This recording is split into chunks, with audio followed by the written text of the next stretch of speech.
JSD Supply is seeking a temporary restraining order against the Bureau of Alcohol, Firearms, and Tobacco and Explosives in the Western District of Pennsylvania.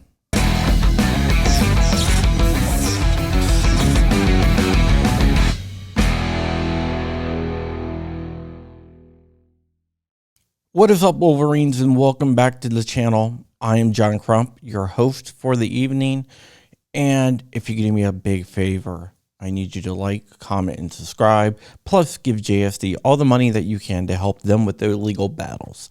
Okay, now that we got that done, let's go ahead and back up. Last Thursday, the ATF showed up to the doors of JSD Supply.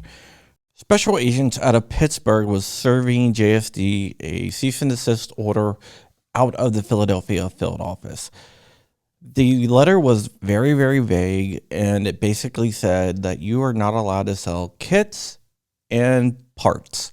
Not together, not buy, build, shoot kits, even though the letter referenced buy, build, shoot kits, but you're not allowed to sell kits or parts because people could structure, and you could structure the selling of a complete kit. Basically, you could buy a kit, then come back 3 years later and buy a spring, and therefore you bought a firearm. Doesn't make any sense to me, but I'm not the ATF, and as Rich says, never stick your thing in crazy. Out of abundance of caution, JSD pulled down their website. Once they pulled down their website, they contacted their legal team to figure out what the hell that they were supposed to do. They hired Rob Olson, who is also known as the Chicken Farmer. Great attorney. He is the attorney of record on the bump stock case and chief legal counsel for GOA. Rob Olson contacted the Philadelphia field office to try to get clarification. The ATF had Chief Associate Counsel Jeffrey Cohen and Philadelphia counsel Regina Drayton call Mr. Olson back. On the call, Olson pointed out the vagueness of the letter and how their letter referenced complete kits, which JSD didn't sell. The ATF would not clarify what they were and were not allowed to sell. Basically, they said that if someone buys a part and a kit, even if it's two different transactions on 2 different days, that could be considered selling them a firearm because those parts are easily available, which is kind of ridiculous. Mr. Olson then asked, what if JSD just stopped selling kits and they only sell parts? Well, the ATF would not give an answer. One of the things the lawyers did say is refer to the new rule to find out what to do.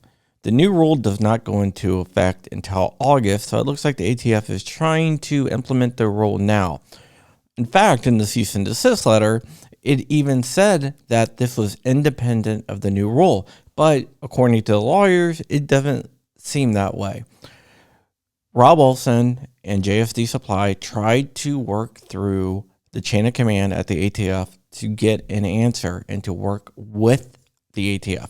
The ATF claims that they are an industry partner, which doesn't seem to be the case.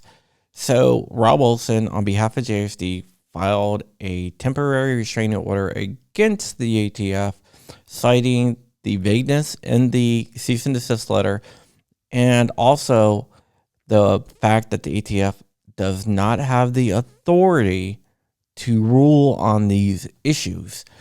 We'll see what happens. Hopefully it will be issued. No promises, but there's also another company that also has received a cease and desist now. So it looks like it's just not JSD Supply. It looks like the ATF is gearing up for a war against the whole entire build community, and that should be no shock. In fact, if you think about it, Marvin Richardson was canned because he didn't go far enough with his ghost gun rule, and that's why they brought in Gary Restraining to go ahead and push Biden's anti-gun agenda forward. We'll see what happens here, but everyone needs to go support JSD at giftsandgo.com/JSD. And with that, stay ever vigilant, stay ever free, keeping the fight. I am out of here. Wolverines, motherfucker.